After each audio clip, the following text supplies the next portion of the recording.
السلام عليكم. شفنا المرة اللي فاتت ازاي نعمل تول، وشفنا التول ديكوريتور وازاي بينشئ تول انستنس من الفانكشن العادية. وجا الوقت اننا نبني على اللي اتعلمناه ونعمل ايجنت بجد، عشان لما تشوف اي ايجنت فريمورك تكون عارف وفاهم الايجنت بيشتغل ازاي، وان فكرته الاساسية بسيطة لكن تطبيقاته رهيبة. ده الايجنت دياجرام كنا اتكلمنا عليه قبل كده، بيستخدم التول وبيستخدم ال LLM. ده اللي احنا هنعمله النهارده، فكرة بسيطة بس هنفهم منها حاجات كتير. هنعمل ايجنت كلاس هيستخدم اولاما موديل عشان نشتغل لوكالي كمان على الجهاز عندنا. اولاما موديل هيكون عنده الموديل وبياخد الكويري وجنريت ريسبونس. ده التول كلاس كنا عملناه قبل كده. المفروض الايجنت بيكون عنده لستة من التولز، وكمان يقدر ينادي على التول اللي هو عايزها. يبقى الايجنت هيكون عنده LLM موديل، وهيكون عنده لستة من التولز، وكمان عنده سيستم مسج. ودي مهمة جدا عشان الموديل يعرف هيستقبل ايه ويرجع ايه. المفروض النهارده هنتعامل مع تول كولينج ايجنت، واللي هو بيتعامل مع الجيسون ريسبونس من الموديل. اليوزر هيديله تاسك معين، هينادي على الموديل، الموديل يرجع له ريسبونس. لو الريسبونس ده فيه جيسون هيكستراكت الجيسون ده ويبتدي اكزيكيوت التول اللي الموديل قال له عليها. تعال بقى نبني على الكود اللي فات. ده اخر كود وصلنا له في الفيديو اللي فات. discover tool عملنا فيه التول كلاس وفهمناه كويس. وده التول ديكوريتور، وعندي الفانكشن اللي هي calculate كنا بنعمل تيست عليها. هناخد ده كوبي ونعمل نيو فايل هنا ونسميه discover tool calling agent. ادي كده بيست عشان بس يكون كله مع بعضه في نفس الفايل، لكن المفروض بقسمه على فايلز. هشيل براند دي ونبني على الكلام ده. دلوقتي انا عندي التول كلاس وعندي التول ديكوريتور وعندي الفانكشن اللي انا عملتها البسيطه دي. نبتدي نعمل الكلاس بتاع اولاما موديل. اقول له كلاس اولاما موديل. في initialize بتاعه هيستقبل الموديل as a string، وعندي self دوت موديل بيساوي موديل. هاجي هنا import اولاما، وشفنا ازاي ننزل اولاما قبل كده. راجع الفيديوهات اللي فاتت. import from اولاما import client. وهرجع تاني عند الموديل واقول له هنا دلوقتي self دوت client اللي هو هينادي على اولاما بيساوي client. بعد كده هعمل generate، ودي بتستقبل الكويري. دي عبارة عن string وسيستم prompt هديله default you are a helpful assistant. هنكون المسج array بتاعتنا. messages بتساوي عندي حاجتين. اول حاجة role system، والcontent عبارة عن السيستم prompt اللي انا استقبلتها. وتاني حاجة role user، والcontent هي الكويري. بعد كده هقول له response بيساوي self dot client dot chat، وهبعت الشات دي الموديل بتاعي والمسجز، وارجع في الاخر response dot message dot content.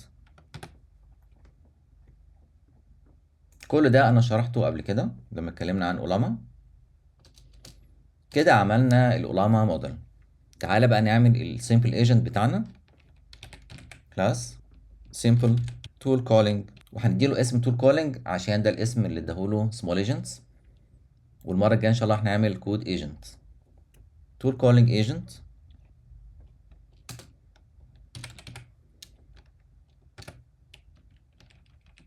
في init هنا هنستقبل LLM موديل، ده عباره عن اولاما موديل، وكمان التولز ودي عباره عن ليست زي ما بنشوف في اي فريم ورك.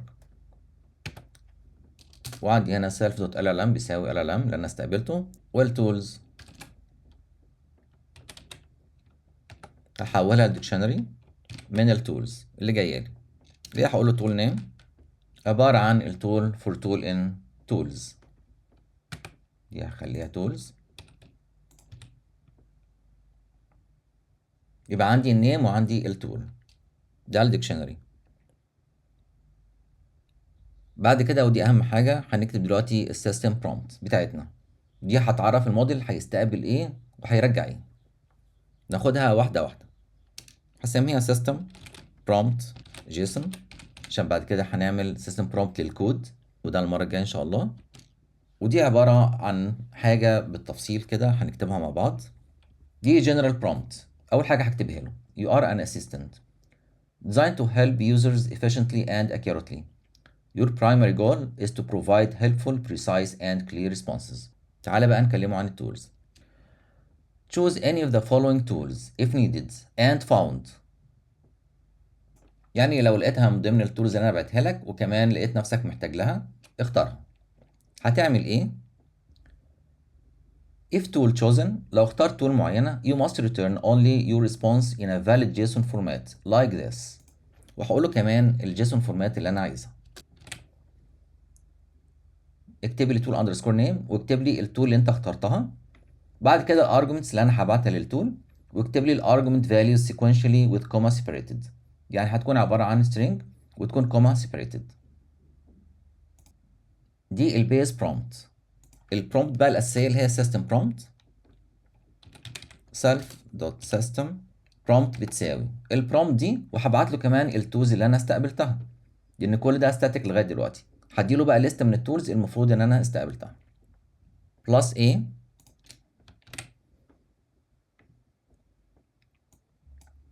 بعد ما كتبت الكلام ده هقول له you have access to the following tools. انت عندك دلوقتي التولز اللي هقول لك عليها، ودي اللي هتجيلي دايناميك. هقول له دلوقتي حول لي التول تو string. دي شفناها المره اللي فاتت، بيجيب لي التول نيم والارجمنتس لكل تول من التولز الموجوده عندي. ودي تولز هنا. وهعمل تيست دلوقتي قبل ما اكمل البرنامج. هاجي هنا دلوقتي واقول له عندي LLM بيساوي أولاما موديل، وهبعت له اسم الموديل. الموديل اللي انا هبعته هيكون كوين كودر، ده منزله على الجهاز عندي. وتقدر تعرف الموديلز النازله عندك عن طريق التيرمينال. هنا تقول أولاما ليست، يجيب لك كل الموديلز. كده عملت ال LLM. بعد كده هقول له التولز اللي عندي عبارة عن كالكوليتر بس، دي التول اللي هستخدمها. والايجنت اللي عندي عبارة عن simple tool calling agent، هبعته لل LLM والتولز. هاجي هنا واعمل print عشان اشوف انا ببعت ايه بالظبط. self.system prompt. وتعالى نشغل كده.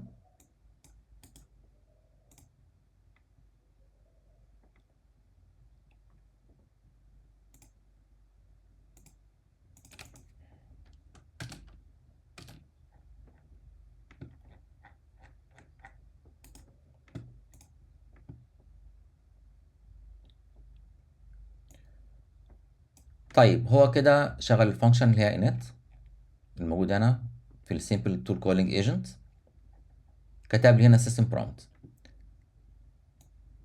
ده اللي انا كنت كاتبه له في الاول، اللي هو لغايه الجزء هنا. وده الجزء ده: you have access to the following tools. tool name calculator. description multiply two integers. ودي شفنا ازاي التول ديكوريتور مع التول كلاس بيجيب الكلام ده. والارجمنتس ال A وده عباره عن integer، والB نفس الكلام، والاوتبوتس هتكون برضو التايب بتاعها integer. جميل كده، انا عرفته التول. دلوقتي بقى تعالى نبعت للموديل نفسه. يبقى كده انا اطمنت ان السيستم برومبت بتاعتي مظبوطه. هاجي اكمل هنا الكلاس بتاعي بتاع الايجنت، وهعمل ميثود اسمها run زي اي فريم ورك بتشوفه. ده فيه self، وابعت له التاسك، وده عباره عن string. هقول له دلوقتي هات response بيساوي self.llm دوت جنريت، هبعت له التاسك وابعت له كمان السيستم برومبت اللي هي دي. التاسك هتعمل ايه والسيستم برومبت اللي فيها التولز كلها. تعالى بس نقول له print response عشان نشوف انا بعت ايه للموديل وهو هيرجع لي ايه.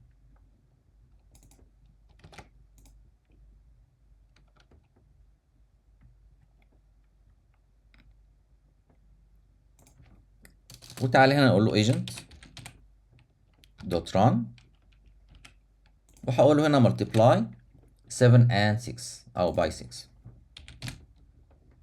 ونيجي نعمل run.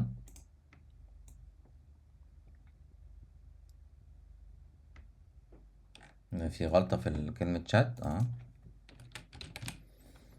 تمام، نقول له run.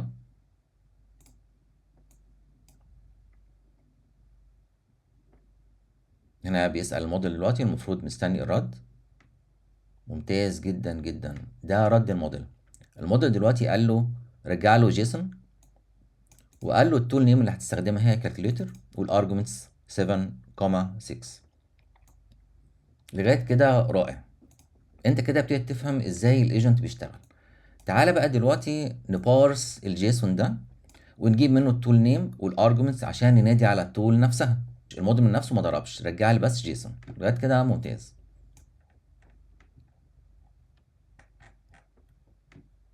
هيمبورت هنا بس دي باكج اسمها كالوراما عشان تلون الاوتبوت. import for وخلي هنا في البرنت بتاعة system prompt، خلي هنا هقول له for dot green وطبع لي ده. حتى خلينا نكتبها system prompt. وتعالى هنا عند response هقول له هنا model response، خليه مثلا blue. تعالى بقى نعمل parse للجيسون، نعمل function بسيطة خليها مثلا هنا get generated json او اي اسم انا عايزه عبارة عن self كوما جيسون بلوك، وده عبارة عن بستقبله string. ده هيجيب لي الجيسون جوه البلوك بس، يعني هشيل الكلام ده كده وهيشيل ده وهيرجع لي بس السترينج ده. تمام، ده هيرجع لي string او خليه يرجع لي الجيسون نفسه بدل return. هنا هقول له دلوقتي هات لي جوه البلوك بتاع الجيسون \n شيلها خليها فاضية كده. انا جبت الجيسون سترينج، هاجي اقول له حوله لجيسون دلوقتي. جيسون لود الجيسون من الجيسون سترينج اللي انت جبته ورجع لي الجيسون، خليها جيسون ديكشنري ورجع لي هنا الجيسون ديكشنري.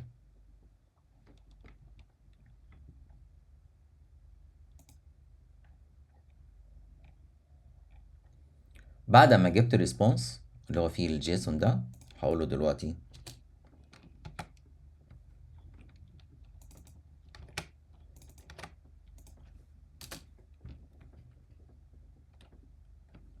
الجيسون سترينج بتاعي، الجيسون سترينج بتاعي بيساوي get generated JSON، خلي دي جيسون ديكشنري هعمل لها print بس الجيسون نفسه.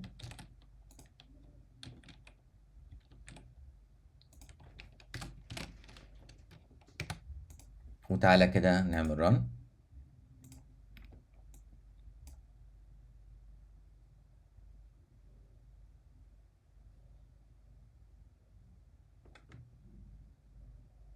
هنا جاب لي الجيسون. تعالى كده نعمل ديباج عشان نتأكد.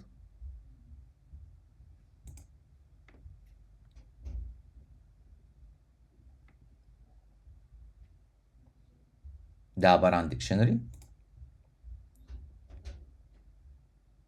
في التول نيم وفي كمان الارجمنتس. لغاية كده احنا ماشيين صح، برافو. يبقى عندي التول نيم بتساوي الجيسون ديكشنري اوف تول نيم، وعندي الارجمنتس، بس مش دي اللي هبعتها، بس عندي مبدئيا الارجمنتس اللي هي عبارة عن حاجة بالمنظر ده كده، مثلا 7,6. دي الارجمنتس، لكن لسه عايز اعدل فيها. كده جبت التول نيم وجبت كمان الارجمنتس. عايز بقى انادي على التول. هعمل فانكشن انادي بيها على التول. هاجي هنا واقول له اعمل فانكشن اسمها execute مثلا tool. هبعت لها التول نيم، دي عبارة عن string. هبعت لها كمان الارجز والكيورد arguments.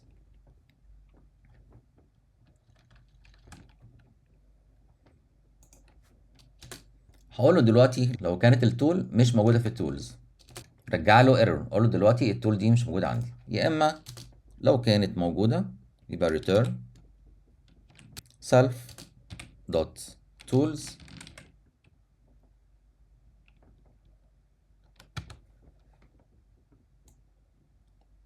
الحتة دي اللي هي التول بتاعتي، اكني بنادي على التول نفسها وبنادي على الارجمنتس، ببعت لها الارجمنتس والكيورد ارجمنتس. في الحالة دي اكني بنادي على التول كلاس نفسه او تول انستنس، وبنادي على الكول الموجود هنا فوق. فين؟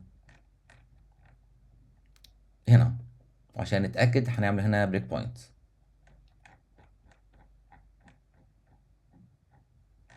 هي دي بس الايه التركة في الموضوع.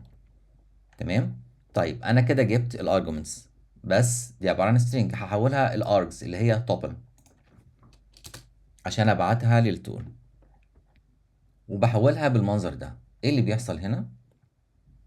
انا هنا عندي الارجمنتس عبارة عن string، بعمله سبليت حوله كده لليستة. الليستة دي هحولها كلها الانجر عشان انا عندي ال6 وال7 عبارة عن انجرز، وده بالنسبة للسيمبل كيس بتاعتنا بس، لكن المفروض كل ارجمنت له تايب مختلف. بعد كده بحوله لتوبل. في الحالة دي يبقى عندي الارجمنتس اقدر ابعتها للتول. وعشان نتأكد تعالى نعمل print الارجمنتس او نعمل حتى debug. تعالى نعمل print الارجز اللي هي دي. تعالى كده نشغل البرنامج كله.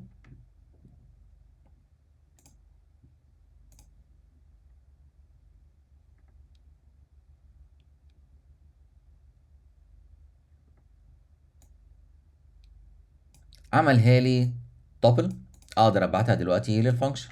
حلو جدا. شيل بقى السطر ده ولا خليه مش مشكلة. وتعالى دلوقتي نقول له بقى الريزلت بتاعتي بتساوي، هنادي على execute tool، هبعت التول نيم وهبعت كمان الارجمنتس unpacked عشان يبعت لي 6 و7 منفصلين. وبعدين نطبع result print or dot. خليها مثلا، معرفش عندي اورنج هنا ولا لا، بس هقول له اطبع لي result. وتعالى نشغل كده.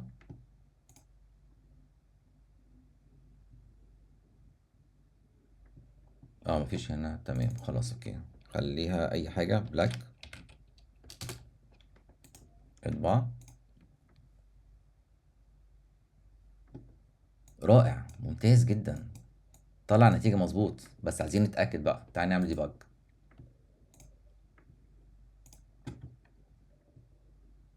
بص نادي على ايه؟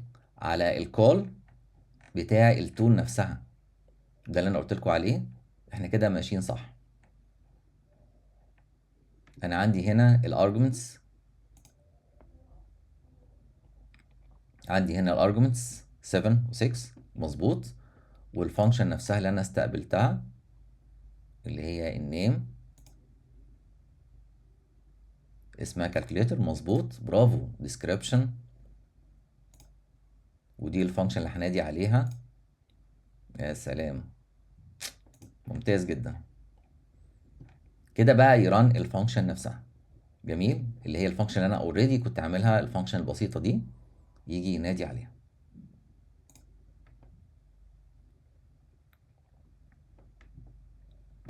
كمل. جاء نادى على الفانكشن، برافو، ماشي، واستقبل ال7 وال6 ويبتدي يكمل ويطبع لي النتيجة النهائية. بجد يا جماعة الموضوع جميل جدا. احنا كده فهمنا فكرة الايجنت بيشتغل ازاي، ازاي بعمل تول، وازاي بعمل ديكوريتور، وازاي التول انستنس، وازاي بعمل الايجنت بتاعي بينادي على ال ام وبيجي منه ريسبونس وبعد كده يعمل كول للتول.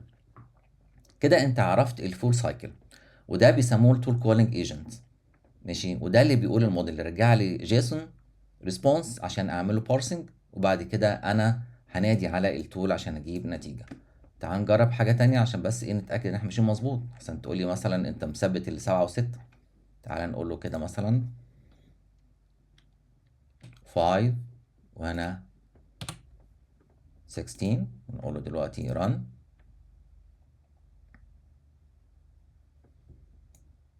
طلع لي النتيجه مظبوط. مبروك يا جماعه، دلوقتي عرفنا الايجنت بيشتغل ازاي. اي فريم ورك هتشوفه بعد كده انت عارف البيهايند ايه اللي بيحصل فيه بالظبط.